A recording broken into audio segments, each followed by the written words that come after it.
This man was imprisoned because he resisted his government's prejudice toward its citizens. He was determined to escape, so he planned to accomplish the impossible. He was imprisoned on the second floor, which means that digging a tunnel or escaping via the window was difficult. The last remaining alternative was to leave through the door. The trouble was that his cell had two doors, an inner and an outside door. The outside door could not be opened from the inside, since the lock was on the outside. Beyond these two doors, there were 8 more he needed to bypass to get out of the prison. 10 doors in total. This situation might seem to make the escape impossible, but this prisoner was planning to use his intelligence to create highly innovative tools. These tools would assist him in breaking through all the doors to execute his escape. So, what are these tools, and how did he craft them while inside the prison? This is one of the craziest stories you'll ever hear.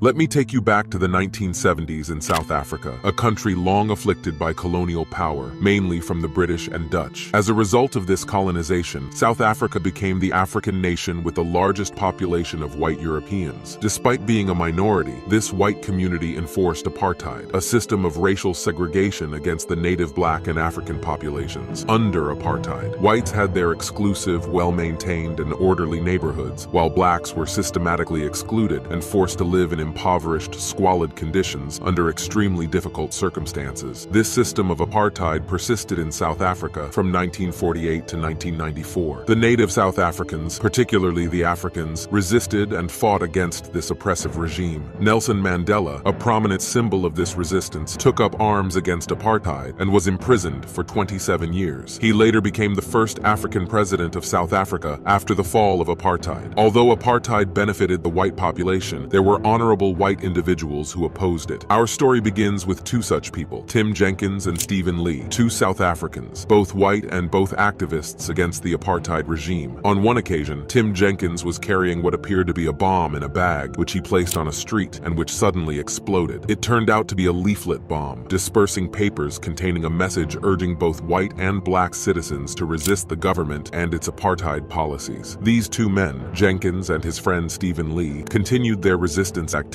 for years. However, like any repressive government, South Africa's security forces at the time were stringent. With extensive surveillance, spying, and intelligence systems in place, the authorities eventually caught on to them. Security forces stormed their homes and arrested Tim and Stephen. They were imprisoned in January 1978 in Pretoria Central Prison, considered one of the most secure facilities in the country, a maximum security prison designed to deter any escape attempts. The charges laid against them were terrorism, and they were sentenced to 12 years. What the prison guards did not know was that these 2 men were determined to escape even before they were convicted. For them, staying in prison for the duration of their sentence was unthinkable. However, escaping from such a fortified prison was daunting. The prison's perimeter was enclosed by a 6-meter-high metal fence. Armed guards patrolled the prison roofs at all times, and at night, dogs were released into the prison yards. These dogs were trained to detect and swiftly chase down any inmate attempting to escape. When the guards first escorted Tim and his friend Stephen to their cells, they were struck by the sheer number of doors they passed through, one after another.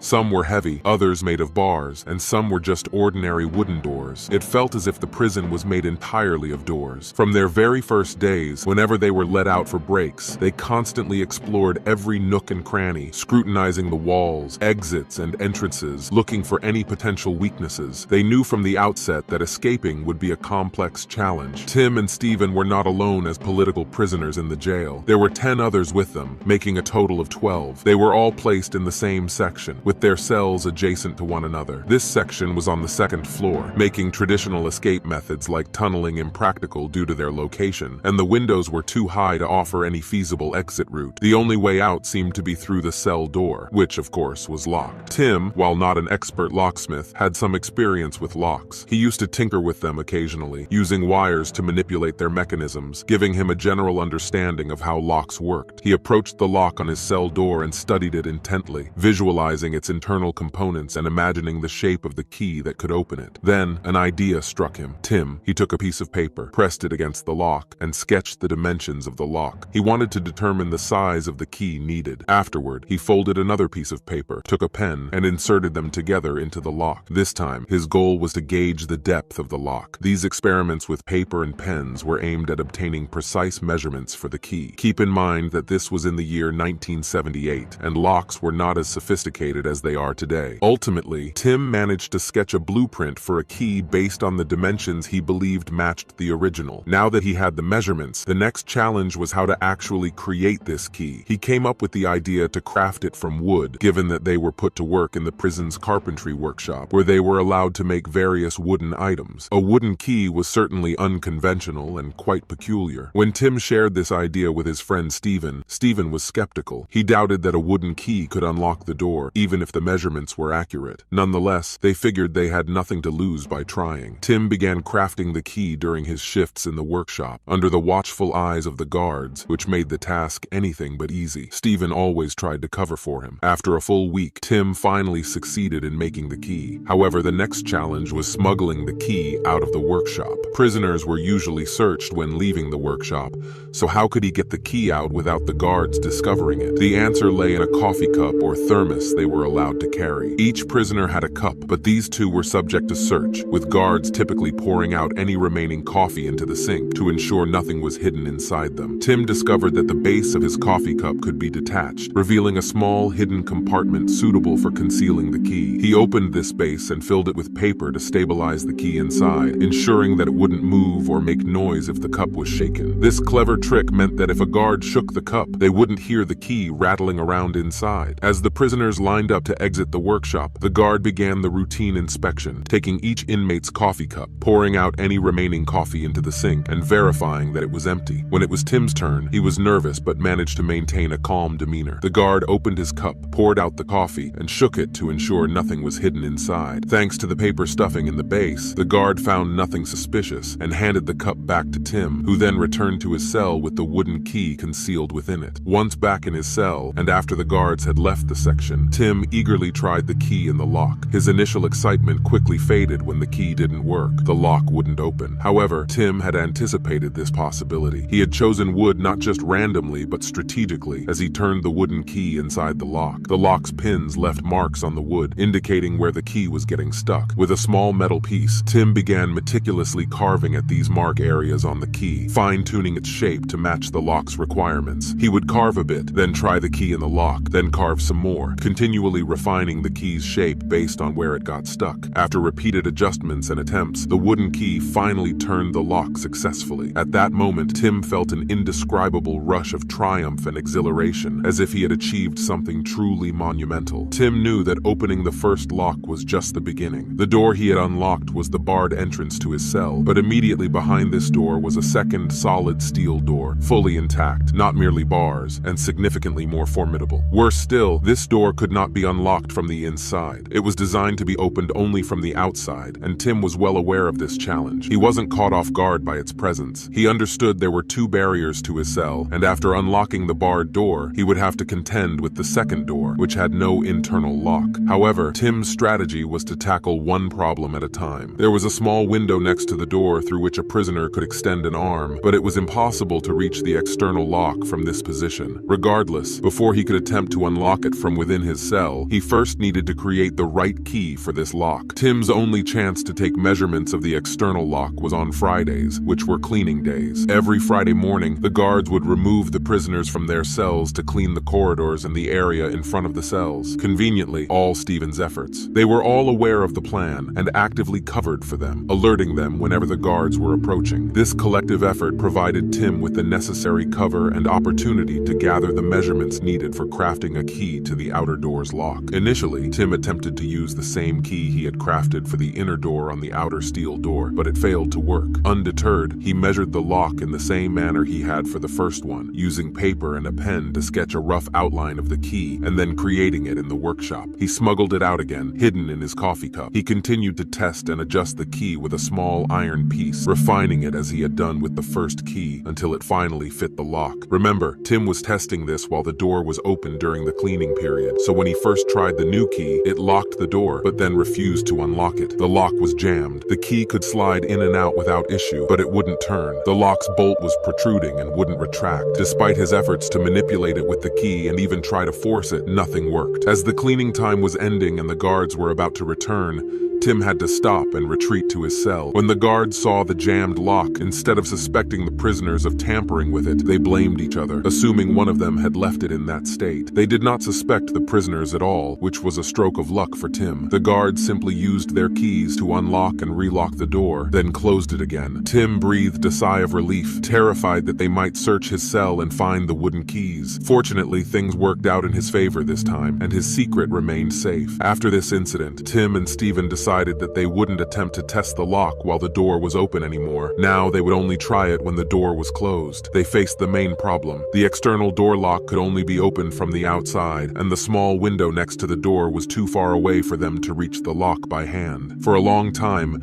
they pondered over this issue, searching for a solution. Inspiration struck Tim one day. The prisoners were allowed to keep their cleaning brooms in their cells, and Tim used this to his advantage. Tim devised an innovative tool. He attached a wooden cube to the end of the broomstick and secured the key to it with a screw. This setup allowed him to extend the stick and rotate the wooden piece, and thus the key, inside the lock. However, trying such an invention was risky because it could make noise, and the guards conducted random inspection rounds. Stephen took on the role of lookout, keeping his eyes and ears open for any approaching guards. Tim carefully extended the broomstick out of the small window, even tying it to his wrist with a string to ensure that if it fell, he could easily retrieve it. He used one hand to manipulate the key into the lock and held a small mirror in the other to see where the lock was, because he couldn't stick his head out due to the bars on the window. Despite the complexity of the operation, after many attempts, Tim finally managed to get the key into the lock. He took a deep breath, relieved and excited, and then tried to turn the key. Unfortunately, the key didn't turn. Undeterred, Tim retracted the broomstick and began to work on the key again with the small iron piece, determined to make the necessary adjustments for it to work. The marks left by the lock were clearly visible on the key, guiding Tim on where he needed to carve to ensure the key would fit perfectly. He spent several nights working tirelessly, dedicating hours each night to refining the key. Imagine that this painstaking process took him 2 whole months, during which he had to remake the key multiple times. It was an extremely challenging task, but Tim never gave up and persisted until one day, after thousands of attempts, the lock finally opened. The joy Tim felt at that moment was indescribable, perhaps the greatest he had ever experienced in his life. It was a tremendous victory for them. Now they could easily open both doors of their cells,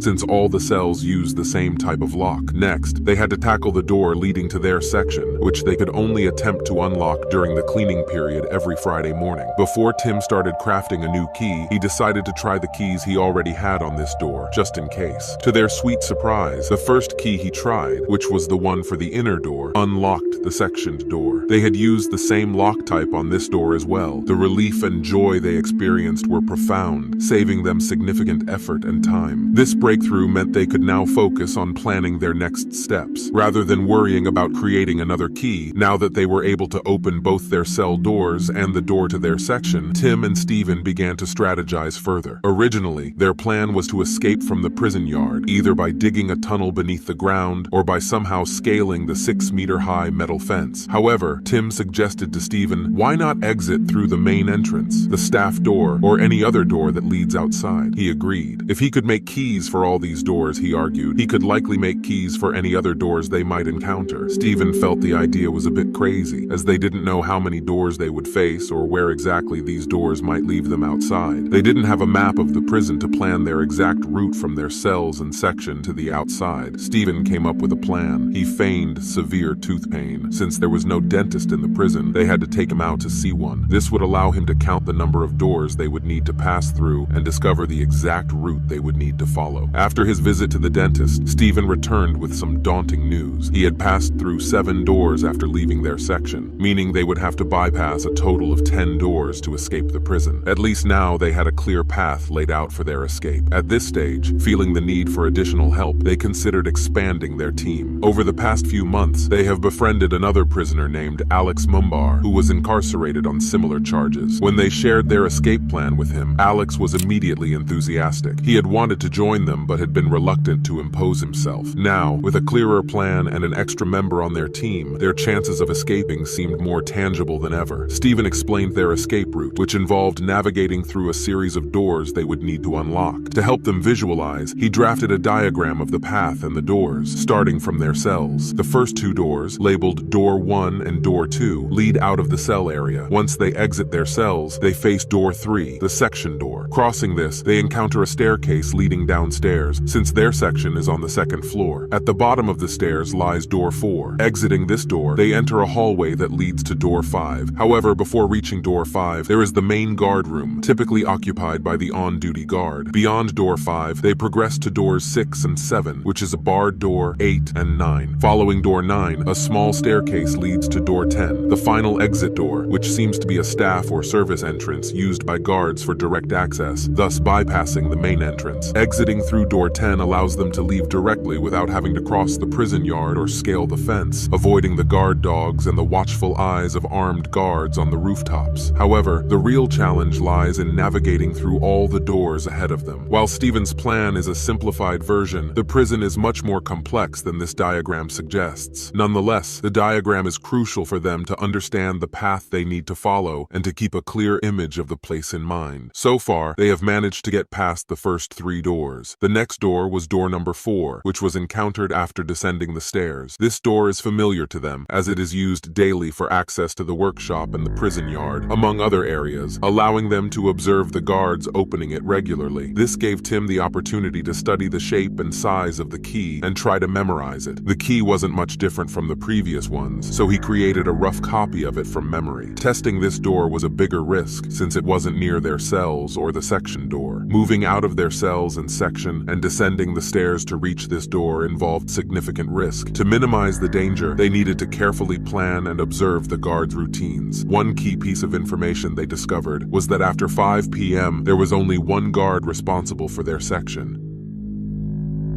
Additionally, while the guard dogs were released in the outer yard and armed guards were stationed on the rooftops, they didn't need to venture into the outdoor yard, but just needed to be cautious of the indoor guard, who typically stayed in the guard office. There were different guards on the night shift, but one guard preferred it over others due to his liking for night duties. Fortunately for the prisoners, this guard had a predictable routine that never changed. Every night, the guard would play music through the prison's internal sound system, with speakers installed in the cells. This meant he would sit in his office, relax, and listen to music, and the prisoners could listen along. Once the music stopped, he would leave his office and conduct a cell inspection tour. This routine allowed the prisoners to be certain of his whereabouts when the music was playing, so they used this opportunity to make their move. Tim, along with Alex, took advantage of the music playing to slip out of their cells. They quietly passed through Door 3. The section door descended the stairs and reached Door 4 below, where they began to test the new key they had crafted. As usual, the key didn't work on the first attempt, but Tim was prepared. With his tool in hand, he quickly began adjusting the key. By now, Tim had become quite adept at this task, and things went more smoothly than before. Unlike the cell door, which had taken them 2 grueling months to open using a makeshift key extended by a broomstick, Door 4 was more straightforward. They managed to adjust the key and open the lock quickly on their first attempt downstairs. They then swiftly ascended back to their section in cells, just minutes before the music stopped and the night guard began his inspection rounds. This precise timing allowed them to avoid any suspicion and return to their cells unnoticed. Now they could open 4 out of the 10 doors. However, the further they progressed, the more difficult the task became as the doors were increasingly farther from their cells. Dr. 5 was particularly challenging since it was directly in front of the guard's office. How could they possibly approach and experiment with this door while the guard might be right next to them, given the high risks involved? Getting caught would severely increase their sentences. They needed a way to work on Door 5 without the guard being in the office. The only time the guard wasn't in the office was during his inspection rounds. He would leave the office, walk through the corridor, and then ascend the stairs to their cells. How could they manage to leave their cells and reach Door 5 using the same route without running into him? They would meet him halfway. The solution they devised was to hide under the staircase. They noticed a small cupboard there, large enough for 2 or 3 people to conceal themselves. Knowing the guard's routine of playing music and then leaving his office for inspection rounds, they planned to leave leave their cells while the music was playing. They would wait for the guard to leave his office, pass through door 4, and ascend the stairs to their section. Meanwhile, they would emerge from hiding under the stairs in the small cupboard and proceed to door number 5 to conduct their trials. After reviewing and rehearsing their plan several times until they knew it by heart, they decided to take the risk and proceed with it. It was the best plan they could think of. The first step involved arranging their blankets in such a way that it appeared someone was sleeping under them. This was crucial because the guard would inspect their cells while they were gone, and they needed him to believe they were still there, asleep. As soon as the music started, that was their cue to move. The first task was to unlock the outer door of their cell. Tim grabbed the broomstick and struggled to fit the key into the lock, a process that was never easy and required multiple attempts. Once he finally managed to unlock it, he opened his cell door, then immediately went to Alex's cell to open his door, and both quickly exited through the section door and descended the stairs to the small cupboard under the staircase where they hid themselves, both extremely tense. For the first time, they were outside their cells with a guard about to pass right by them. An unforeseen problem arose when they entered the small cupboard, and the handles were on the outside, and inside there was only a small lock latch the size of a coin. Alex, holding the door, was trembling. His fingers barely kept a grip on the small latch, his nerves in fear making his hands slick with sweat. Just as the guard reached door 4 and they heard him unlocking it, Alex's grip slipped due to the trembling and sweat. The cupboard door swung open just as the guard was entering through the door. It was the worst possible scenario. Tim and Alex thought this was the end for them, certain they were about to be caught, but as usual, luck was on their side. The guard didn't notice them or the cupboard door that had swung open right in front of him. His focus was entirely on the stairs. He stepped up and continued on his way without a glance at the cupboard or its open door. Despite the tension and fear gripping Tim and Alex, they knew they had no time to waste. As soon as they heard the guard enter the cell section door above, they quickly emerged from the cupboard and headed towards door 4. Fortunately, the guard had left it unlocked, so they didn't even need to use the key they had prepared. It seemed to be the guard's habit to leave doors open behind him as he headed towards the cells, not expecting any prisoners to be behind him. The two passed through door 4 and went straight to the corridor leading to door 5. When they reached it, Tim first tried the keys from the previous locks, and their good fortune continued. The key for door 4 also opened door 5. However, they then faced door 6, which was clearly more reinforced and had a different appearance. Tim immediately began working on its lock while Alex kept watch from the doorway of door 5, alert for any sign of the guard returning. During this time, the guard was conducting his inspection round, checking each cell one by one and peering through the small windows. As the guard inspected each cell, peering through the small windows, he saw the blankets shaped to look like someone was sleeping underneath them. Their friend Steven, who was in his cell, was tense as he watched the guard search. Aware that his friends knew the guard typically took about 15 minutes to complete his inspection round, they had set themselves a 10-minute window to operate within, after which they needed to return immediately. At that moment, Tim was trying to unlock the 6th door. He first tried all the keys he had, but none opened the lock. He continued his attempts, using metal wires among other things, but all efforts failed. The tension peaked, literally causing their hands to tremble. When their self-imposed 10-minute window was up, Alex urgently told Tim that they had to go back. They were out of time. Tim pleaded for just a bit more time to try,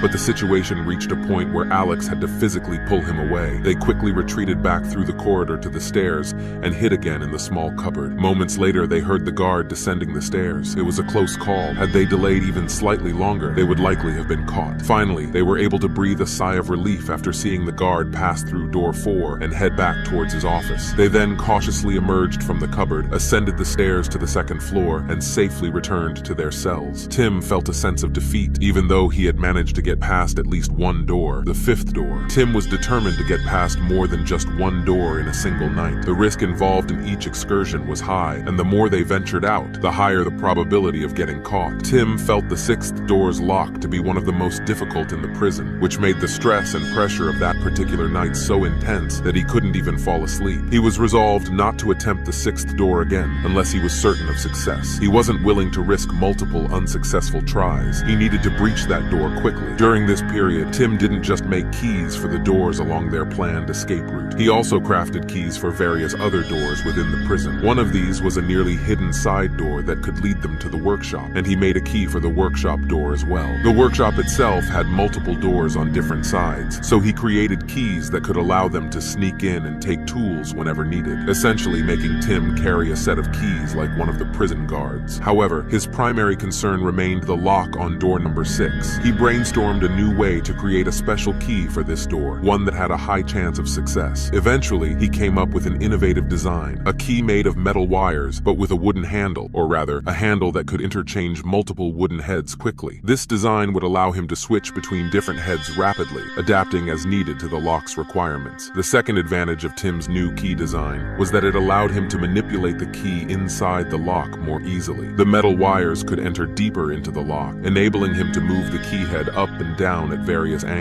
something he couldn't achieve with the standard wooden keys. This flexibility meant that the wooden key head didn't need to match the lock's shape exactly, giving him greater leeway in opening the locks. Once Tim completed this design, he felt confident that he had the right tools to finally open door number 6 without any doubt. His ambition didn't stop there. He wanted to pass through all the doors in one go on a single night. However, this would obviously require more time, so they needed their friend Stephen, who would stay behind in his cell, to find a way to distract the guard and extend his inspection round. On the night they decided to execute their plan, as soon as the music started, Tim and Alex began their move. They both exited their cells, descended the stairs together, and hid in the cupboard under the stairs. They'd waited there until the music stopped. Then, as they saw and heard the guard pass by and head up to the cells, they quickly moved from the 4th door to the corridor and onto the 5th door, which Tim opened with the key from the 4th. Now it was time for the 6th door. Meanwhile, back at the cells, Stephen began his part of the plan to keep the guard occupied. His strategy was simple. He knew the guard was a rugby enthusiast, a popular sport in South Africa, so he started a conversation about recent games, discussing who won and who lost and the match's highlights. The guard, eager to talk about his favorite sport, got drawn into the conversation, inadvertently giving Tim and Alex more time to work on the doors. Meanwhile, Tim was attempting to unlock the 6th door using the wire key, testing it with 3 different wooden heads. As mentioned before, the wire design allowed him greater freedom to move the key within the lock, adjusting the angles and range of motion extensively. He maneuvered the key left, right, up, and down, trying every possible method to unlock it. Finally, he heard the satisfying click of the lock opening, reigniting his and Alex's enthusiasm. They quickly passed through the 6th door and found themselves facing the 7th. The 7th door was made of iron bars, and its lock was immediately identified by Tim as easy to tackle since its screws were externally visible. One of the tools at their disposal was a bread-cutting knife, which the prison administration allowed them to keep in their cells. Although it was a small, not very sharp knife, Tim used it to unscrew the lock quickly, then tampered with the lock's internals to ensure it could be opened with a simple motion of a wire or metal piece. Now, the lock on the 7th door could be opened with just a slight manipulation. They moved on to the 8th door, which, to their good fortune, was already open. Proceeding through, they reached door number 9, whose lock was similar to the ones they had encountered before. Tim immediately tried the keys he had and discovered that the 9th door could be unlocked with the same key that opened both the 4th and 5th doors. Back at the cells, Stephen was still engaging the guard in conversation. After exhausting all rugby-related topics, he switched to talking about his life and family, continuing to distract the guard effectively. This allowed Tim and Alex to move unimpeded through the prison doors, leveraging every moment to advance their escape plan. However, Stephen certainly couldn't distract the guard indefinitely, so his friends needed to complete their mission quickly in return. They then reached the 10th door. By this point, they realized time was running out and they should head back. The 10th door was an ordinary wooden door, like those found in apartment buildings, and it was supposed to lead directly outside the prison. It didn't exit to the outer yard or any other area within the prison, but directly outside. The lock on this door was clearly different from the others, and they didn't have time to experiment with it. So they decided to leave it be and quickly made their way back to the staircase, hiding again in the cupboard underneath as they waited for the guard to descend.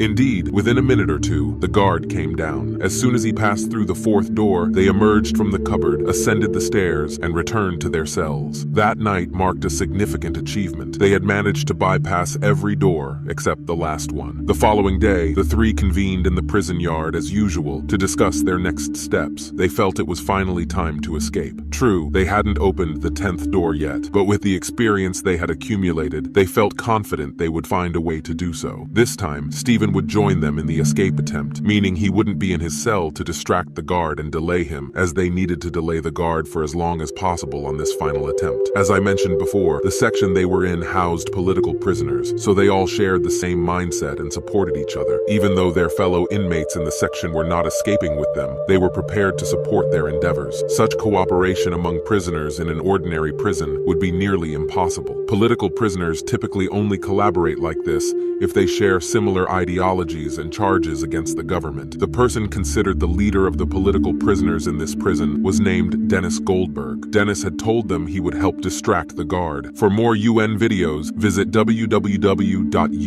Their plan involved cutting the electricity to their section. The circuit breaker was located on the staircase they used after exiting the section door. By cutting the power, Dennis could call the guard to address the issue, thus ensuring the guard was preoccupied. The day they had all been preparing for was December 11th, 1979. The three were extremely excited, but also very nervous. However, they tried to calm their nerves and focus on their task. The first step was to change into civilian clothes they had stolen from one of the buildings within the prison. As I mentioned earlier, they had made keys for various doors within the prison, not just the 10 on their escape route, which allowed them to steal some tools and the civilian clothes. These clothes were a crucial part of the plan because if they escaped in prison uniforms, they would be easily noticed by guards or even people outside. Dressed in their civilian clothes, they waited for the guard to start playing music as usual. As soon as the music began, Tim moved to unlock his cell door and then the outer door using the broomstick key. He then quickly freed Stephen and Alex from their cells. Dennis watched them from his cell window and confirmed that he would call the guard as soon as they cut the power. The three then left the section door. Everything was set for their escape. As they descended the stairs, Alex opened the electrical box and began tampering with the wires inside, complicating them in such a way that it would be difficult for anyone to quickly resolve the issue,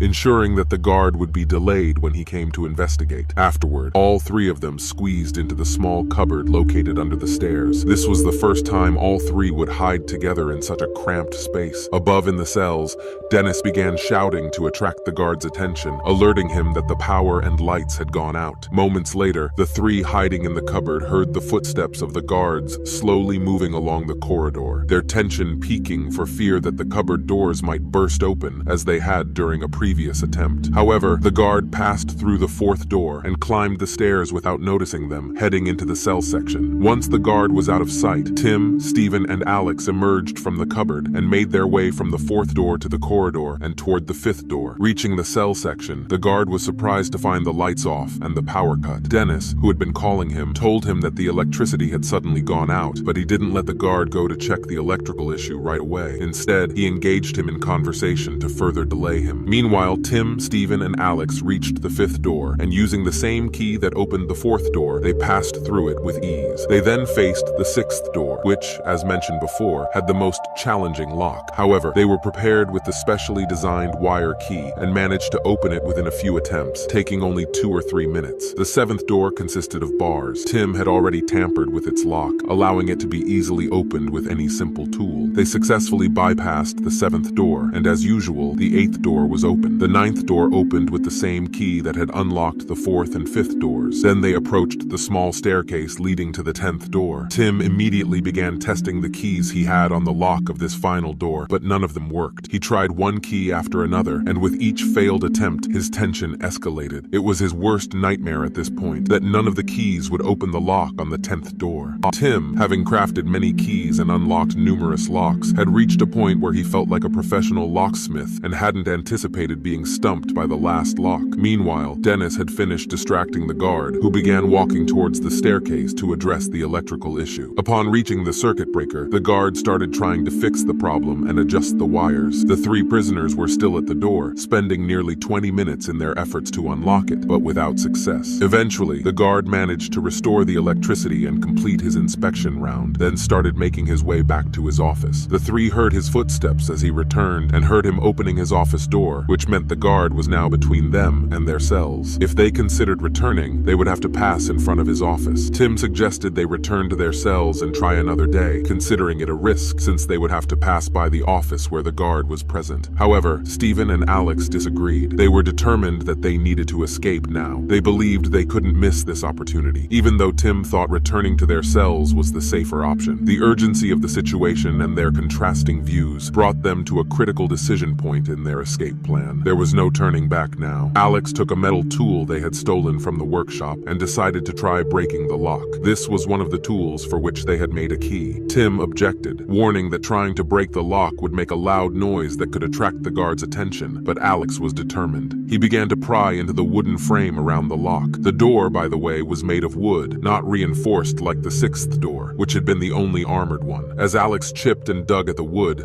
the noise was indeed loud and alarming. Tim kept watch over the corridor, terrified that the guard might emerge from his office at any moment. Alex continued to work on the door until it suddenly swung open before them. It seemed the guard had not heard them, as he did not come out of his office. Their joy in that moment was indescribable, but they knew they had to control their emotions and not let their excitement carry them away, as they were still within the prison's bounds. They quietly opened the door and walked out normally, keeping their heads down to avoid recognition, yet trying not to arouse suspicion. However, just a short distance from the door, they saw a car with 2 prison guards standing beside it, apparently off-duty and heading home. Their hearts pounded fiercely, but they maintained their composure and kept walking. The guards gave them a glance or two, but then continued chatting among themselves. In the end, the 3, dressed in civilian clothes, didn't logically appear to be inmates who had made it that far outside, blending into the environment as just another few faces in the crowd. The 3 continued walking until they had moved far enough from the prison and reached one of the main streets of the city. It was only then that they finally allowed themselves to breathe a sigh of relief and truly feel the joy and triumph of their successful escape plan. Usually, at this point in escape stories, we reach the sad part where the escapees are captured soon after their flight. However, I'm pleased to tell you that this story is different. These 3 had arranged with a man from Zimbabwe, a neighboring country to South Africa, who was a smuggler. They had agreed that he would help them escape to Zimbabwe, and indeed, they left South Africa and reached Zimbabwe. From there, they moved on to Zambia and then Tanzania, and from Tanzania, they managed to fly to London, where they settled and lived until the apartheid regime in South Africa ended in 1994. It's unclear whether they ever returned to South Africa or continued living in London or elsewhere. Tim later wrote a book titled Escape from Pretoria, in which he recounted the events of their daring escape in great detail. This book was even adapted into a dramatic film. Following this, Tim appeared in documentaries and gave lectures and seminars around the world about their remarkable escape story. Here we have reached the end of the story. Don't forget to like, subscribe to the channel, and hit the notification bell. Thanks for watching.